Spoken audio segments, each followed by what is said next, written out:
Welcome to Discovering the Unknown, where we chase the planet's whispering secrets and return with stories that change how you see life on Earth. Tonight we sink into a shadowed world between sunlit reefs and the abyss, the Twilight Zone, and follow a set of strange little structures that have been quietly recording who lives there, how warm it's getting, and what we're losing. These are the underwater hotels that just handed scientists a cache of mysteries, hundreds of new records, thousands of specimens, and at least 20 species never seen by science before. The deep is rewriting its guest list, and we're about to read it. The secret hotel stacks in the blue. Imagine tiny stacked plates, nothing more than PVC slabs the size of boxes, left to sit on a reef. Left alone, over years, they fill with life. Sponges, snails, algae, crustaceans, juvenile fishes, delicate anemones, and creatures that prefer dim light to full sun. Scientists call them Autonomous Reef Monitoring Structures, ARMS, but for the purposes of discovery, they are underwater hotels. They don't open doors or serve meals. They simply offer surfaces and shelter, a place for life to land and stay. Then the guests sign in hard scientific ways, with preserved specimens, with DNA barcodes, with temperature logs. What comes back is a catalog that can change our map of biodiversity. For 8 years, ARMS sat in the upper Twilight Zone off Guam, quietly collecting. When the research team, led by ichthyologists and deep reef specialists from the California Academy of Sciences in collaboration with the Smithsonian Global Arms Program, the University of Guam, the Bishop Museum, and others, retrieved 13 of these stacks, they brought up a trove, approximately 2,000 specimens, approximately 100 species not previously recorded in the region, and 20 candidates for entirely new species to science. Those numbers are not a press release flourish. They are a doorway into how much of the ocean we still don't know. The Twilight Zone, a mysterious layer. The Twilight Zone, sometimes called the Mesophotic or Upper Mesophotic Reef, occupies that shadowed slice of the ocean roughly between 30 and 150 meters. It's a liminal space, dim but not dark, still within the reach of photosynthesis for some organisms, yet remote enough that humans rarely study it directly. For divers, it is an expensive time. Deep dives mean long decompressions and limited bottom time. For sensors and ARMS, it is a gift of uninterrupted watching. The Twilight Zone is not a single habitat, but a mosaic of deep reefs, vertical walls, and mixed assemblages, where many species live at the edge of light and energy.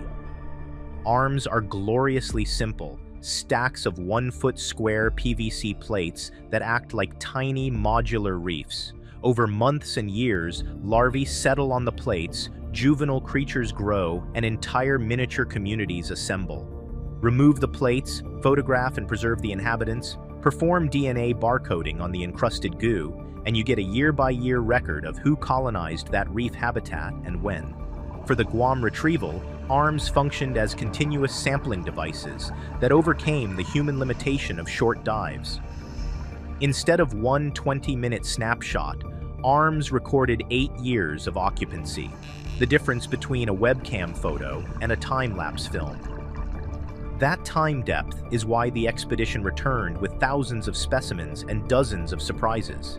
When the scientists scraped the plates and sorted specimens at the University of Guam Marine Lab, the scale of discovery was immediate. About 2,000 specimens were cataloged, of which approximately 100 species had not been recorded in Guam waters before. Among that flood of life, 20 organisms appear to be entirely new to science. Undescribed taxa that may rewrite local phylogenies and expand our ideas of what deep reef communities look like. Those 20 are not just curiosities. They are signposts pointing to a deep reef biome that is both highly diverse and poorly sampled by traditional surveys. What kinds of creatures are we talking about? The guests are tiny and huge, common and stranger than fiction. Arms routinely attract sessile invertebrates, sponges, bryozoans, small corals, and soft anemones, species that anchor and build complexity. Crustaceans, cryptic amphipods, copepods, small shrimp species, many specialized for dim light habitats. Mollusks and polychaetes, worm-like bristleworms, tube builders, and juvenile gastropods. Juvenile fishes and larvae. The nursery function of deeper ledges is being better documented. Some discoveries are morphological oddities, bodies shaped for low-light camouflage, delicate fungi-like cnidarians, even bioluminescent microfauna. Others are evolutionary missing links that hint at long isolated lineages slowly evolving under reduced light. The result is a deeper, more textured map of life at depth. The arms didn't only collect life, they kept a record of temperature. The researchers retrieved 3 years of temperature data from the upper Twilight zone and found a clear warming trend, an alarming sign that even these deeper, historically cooler habitats are not immune to anthropogenic heating. That matters because many deep reef organisms are adapted to narrow thermal ranges. Even small temperature increases can shift community composition, alter reproductive cycles, or push sensitive species toward local extinction. The warming evidence reinforces a key point. Deep does not mean safe. Climate change is not merely a surface phenomenon, it is penetrating the twilight. The next steps, 76 more hotels across the Pacific. This is only stage 1. The Guam retrieval is the vanguard of a 2-year program to retrieve 76 arms deployed across Pacific Islands, sites in Palau, French Polynesia, the Marshall Islands, and beyond. The plan is to build a pan-Pacific baseline of Twilight Zone biodiversity, combining morphology and DNA barcoding to accelerate species descriptions and to map connectivity between deep reefs. Those multi-site comparisons will answer whether the 20 new species are local endemics or representatives of broader cryptic lineages across the Pacific. The project is also linked to global initiatives like the Nippon Foundation Nekton Ocean Census, which will help classify new taxa and target conservation priorities. Many of the 20 potential new species recovered from the ARMS are not large, colorful animals that easily catch a diver's eye.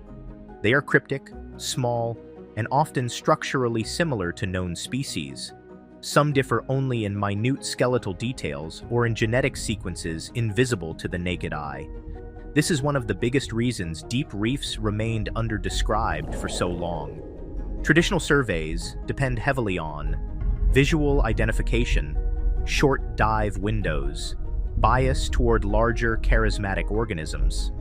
But arms don't care about charisma. They capture everything that settles, from millimeter-sized crustaceans to filamentous sponges and juvenile life stages. When scientists combined morphological study with DNA barcoding, the picture exploded in complexity. Species once thought to be widespread turned out to be multiple, genetically distinct lineages, each adapted to slightly different depths or temperatures. In other words, the Twilight Zone isn't just a deeper version of shallow reefs, it is a parallel world filled with lookalikes that are evolutionarily unique. Warming below the surface, why this is alarming. Perhaps the most sobering result from the underwater hotels wasn't biological, it was thermal. Temperature sensors attached to the arms revealed a measurable warming trend over the 3-year dataset. That may sound small, but for deep reef organisms adapted to stable, narrow temperature ranges, even minor shifts can cause cascading effects.